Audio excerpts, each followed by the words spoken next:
Alright guys, I wanted to give you a quick overview. I am a noob and this was my first time replacing the rollers or the wheels. They suggest if you're going to replace one roller, you should replace all of them. In my case, I had 4 rollers. The first roller was extremely difficult, as you will see later on in the video. Partially because I wasn't exactly sure what I was doing, and partially because I was trying to preserve the triangle washers. If your set comes with new washers, just break off the old ones.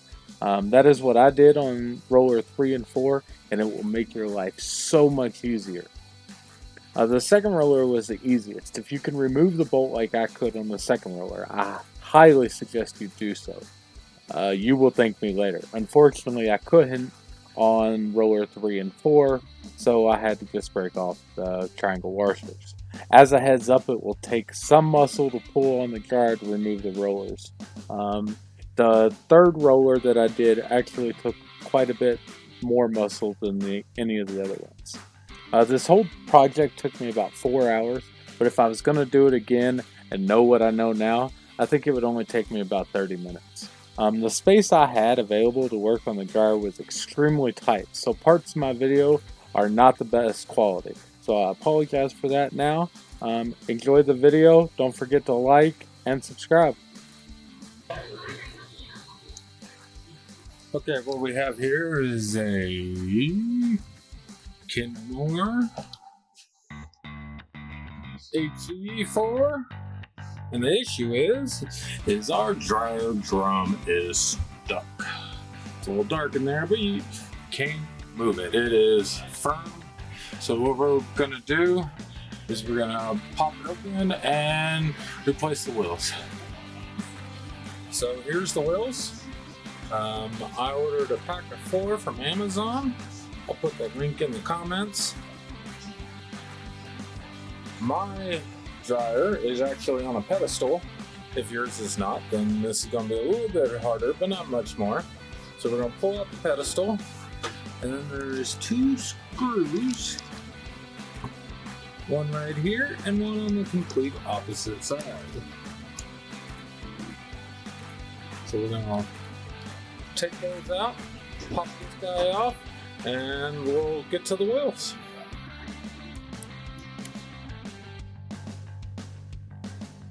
All of the screws used in this video, except for one, are a 1/4 inch socket. So as I said, there's actually 4 wheels. They're hard to see, but there's one here. And there's one back here behind this guy.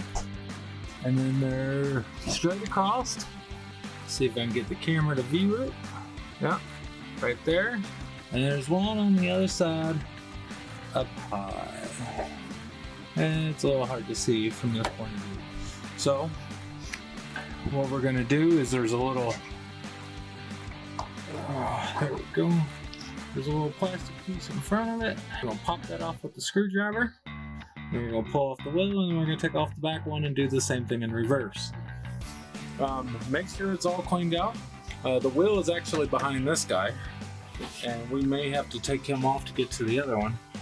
And you want to make sure it's all clean and that there's not something in there that's keeping the wheel from turning, and that'll actually keep the drum from turning. I did this earlier trying to troubleshoot. It didn't work, so that's why we went ahead and got the wheels. So I've actually decided to go ahead and remove this metal piece. It's pretty simple. Same screw or socket size there. There's one right there. And there's one right there. So let's go ahead and do that.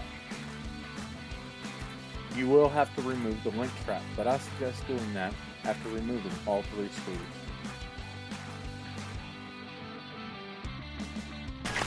So we can actually see this front wheel a little bit better now. It'll be a little bit easier to get to. There is that wheel. And then right across is the other one. This first one was an absolute pain and took me about 45 minutes. Luckily, I can speed it up for you.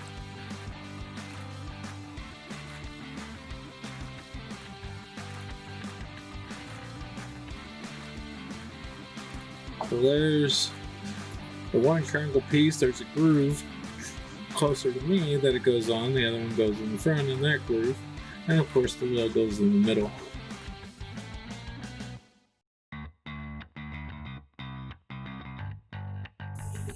Alright, now I'm going to try 9/16, keep that guy out, and see if that's a better way to do it. Also, it gives me a chance to show you all what it is that we're actually looking at.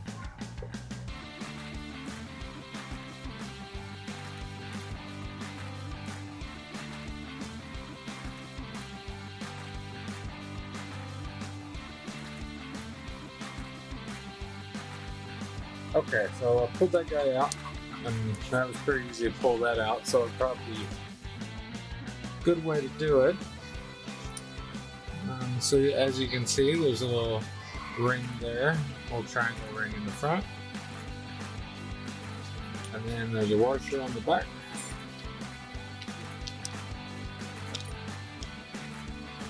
And then another triangle ring on the back as well.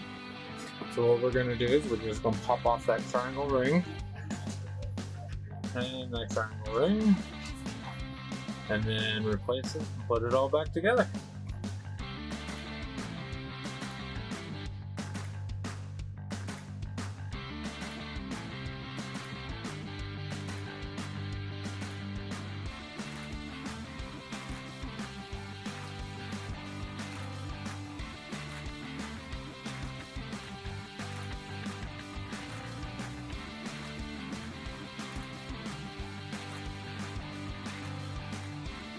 So that way was a whole hell of a lot easier. Now we gotta do the back. So I decided it was nearly impossible to get the back wheels from the front. So we're gonna try to do it from the back. They're roughly right about here, but the only way to get to it is to take off this panel. So I've got the drill bit, or I've got the socket hooked to my drill, and we're gonna take it apart. So we need to turn off the gas.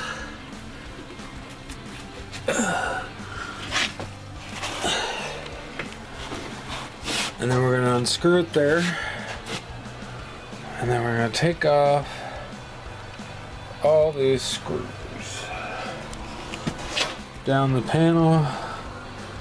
So hopefully we can pop it off and be able to access the back.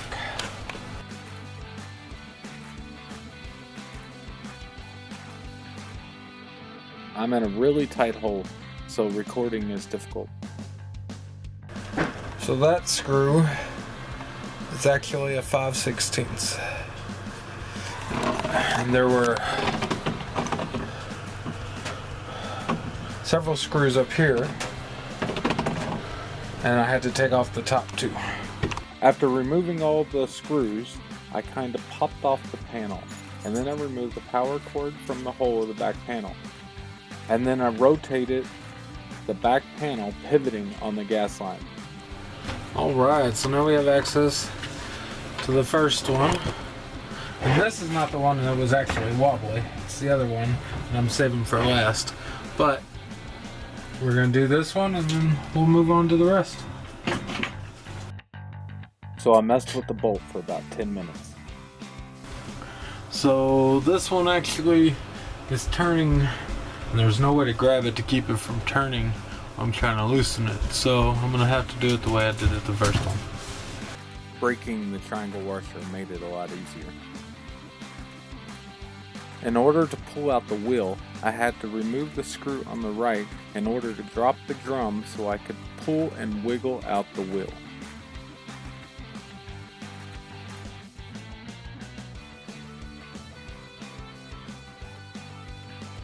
By the third wheel, I got pretty good at sliding the triangle washers on.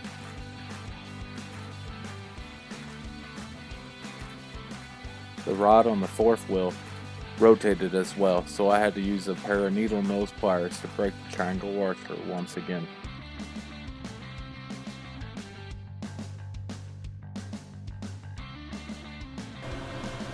It's damaged real bad on the inside, so that was our issue.